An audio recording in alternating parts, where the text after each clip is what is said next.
Today I'm actually going to show you my finishing process. In a previous video I showed you some actions I take when I have a lot of cutting boards to make and I'm trying to batch them all out at once. Just things I can do to save time, and if you want to check that out I'll leave a card up here. At this point I have glued up the boards. They set overnight. I have removed the clamps now and just pulled off the wax paper. I use wax paper to protect my clamps. It's super cheap, it goes a long way, and you can see my exact method of how I do that in that video I told you about.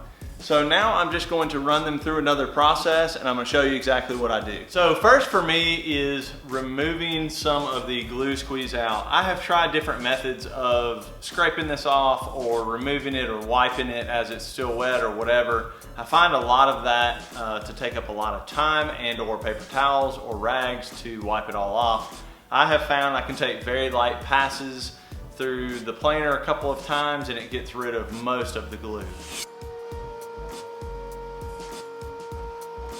So as you can see here, I have done a couple of really light passes. There's still a little bit of glue just barely on here, but it's mostly flat on this one side.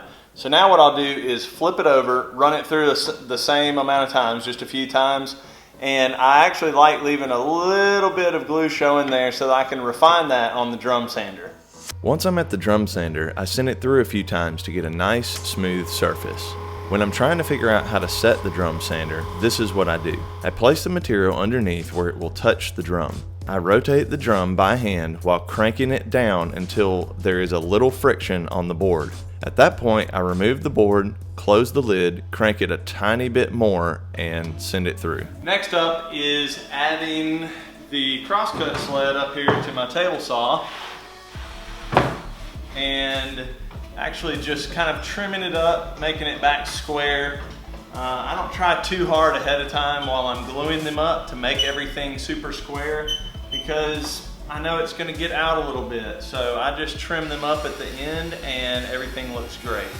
I have this great branding iron from Cranford Design Works, and one of the things I really like about it is that you can remove the brass head from the handle. Then you can use it in a drill press or some kind of other press. I put out a couple of videos on how to use a branding iron a while back, so I'll link to those in the description below. I put a 1/8 inch roundover on all the edges for a soft feeling to the touch.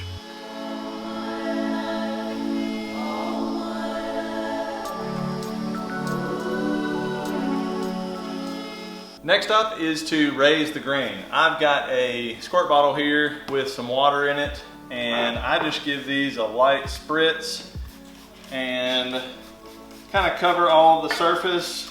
You don't have to really soak them with a lot to accomplish this. I actually wipe off the excess so that they don't take quite as long to dry. And when they dry, these previously smooth boards will feel quite rough. That's what we want, because now after that, when I go back and sand them to 220 after they dry, they will not do this again the next time they get wet. So when you give this to somebody, you don't have to worry about the first time that they rinse it or wash it or get some kind of liquid on it, it feeling rough. It's going to continue to feel smooth just like the day that you gave them. After the boards dry, I do a final sanding with 220 grit.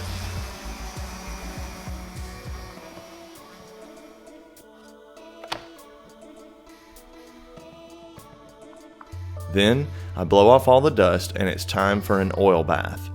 I just use mineral oil and let the boards soak in it for a while, allowing them to drink up all that they want before draining off the excess.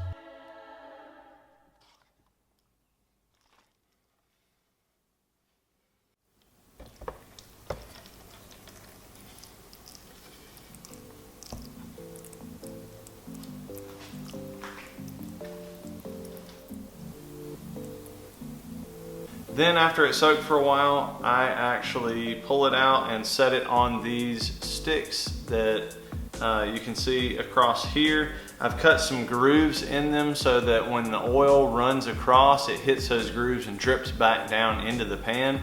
I learned that trick from my friend Mark over at GUNFLINT Designs.